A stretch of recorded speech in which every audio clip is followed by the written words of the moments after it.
This is Professor Nilanjan Sengupta, Professor and Head Department of Endocrinology, NRS Medical College. 21st June is observed as International Yoga Day. On this occasion, let me discuss something about yoga and metabolic health. Yoga is the traditional Indian form of exercise known since antiquity. Yoga is a very good form of exercise which can be pursued easily without much cost and which gives many health benefits, not only concerning metabolic health but also concerning osteoarticular health and, more importantly, mental health. Like all exercise, yoga helps reduce anxiety, stress, makes the mind calm, improves mood, that is mood elevation, tackles depression. So depression, anxiety, stress can all be lessened by yoga, which is an important form of exercise. Yoga is basically a form of stretching and balancing exercises which also helps expend energy. Basically, it is classified as a moderate intensity aerobic exercise. And as we know, any exercise for that matter helps improve insulin sensitivity, improves digestion, improves GI motility, helps reduce body weight, improves cardiometabolic health, tackles dyslipidemia. If we take individual yogic postures or yogasanas, then we can start with one called Vakrasana, which is a half spinal twist. Vakrasana, keep your both hands forward, parallel to the ground. Touch your both the thumbs. Turn your right side very gently, slowly, gently. Focus on your gaze on your right hand, touching your left hand to the shoulder. It is gentle, vakra, twisting to the lower back. Inhale very gently come in the center. Again, both the hands parallel to each other, both the thumb touching each other. It is a gentle seated twist, but it works deeply, especially helps in manage conditions like diabetes and heart ailments because it improves the circulation not only of the viscera but also of the heart. Next, let's take another example. There are many yogic postures and only the yogic experts can mention them in details. I would be speaking only a few of them which are commonly performed or observed by individuals. Eka Padasana, that is the one-legged standing pose.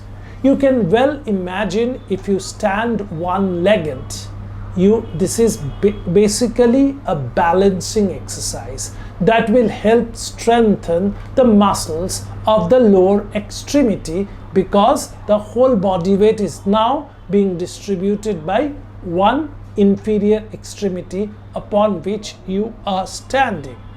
So that will also help improve blood flow in the concerned limb. But more importantly, it is a stretching and balancing exercise.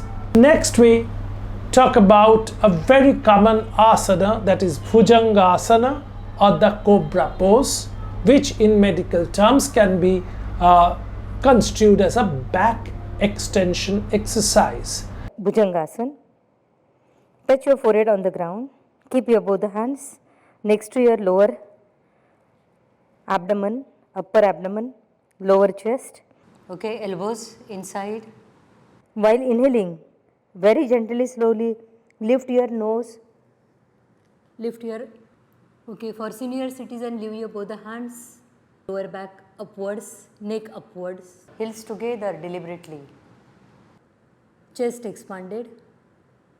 Exhale, very gently come down.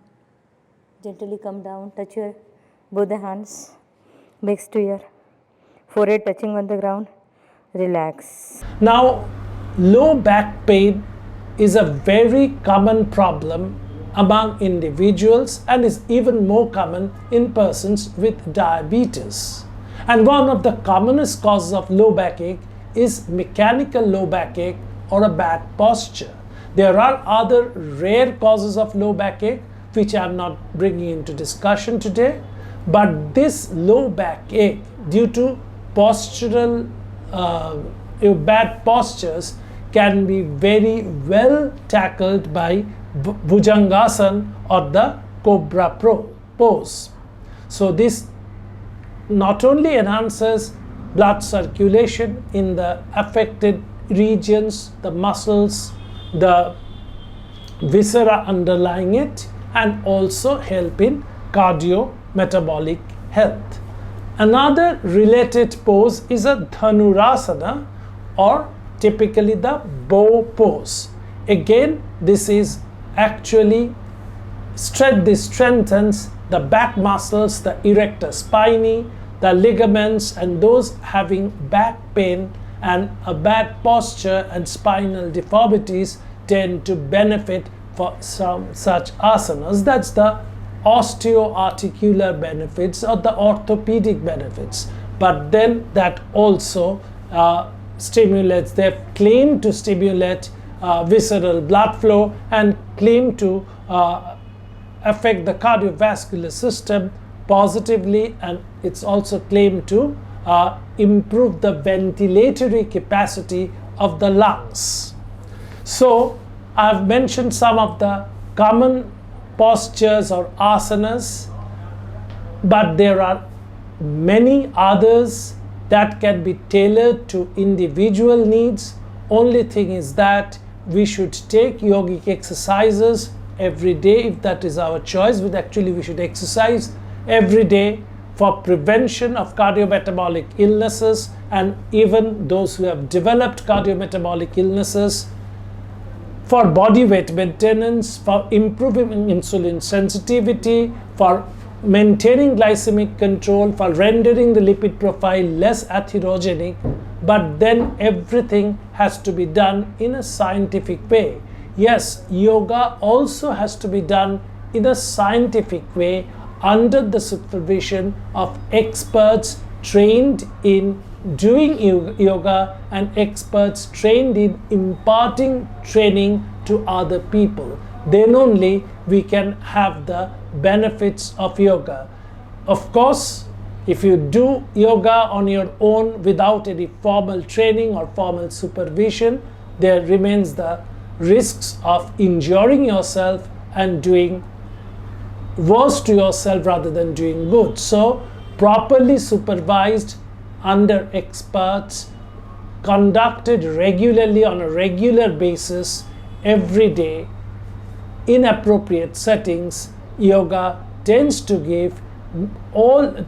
actually have all the benefits that otherwise exercise has. That is, benefits on cardiometabolic health, benefits on body weight, benefits on mental health, and benefits on the soft tissues, muscles, ligaments, tendons, and the bones and the joints. So overall, yoga is a holistic exercise which is easy to undertake, easy to perform, and most importantly, we are proud to say that this is an ancient Indian form of exercise which is popular not only in India but has been imbibed by the entire world.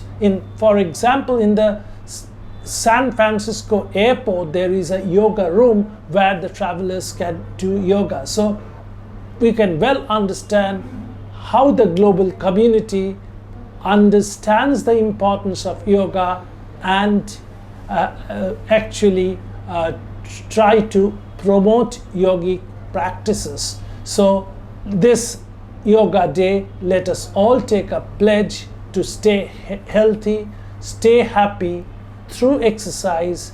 And what can be a better exercise than the traditional Indian form of exercise, that is yoga.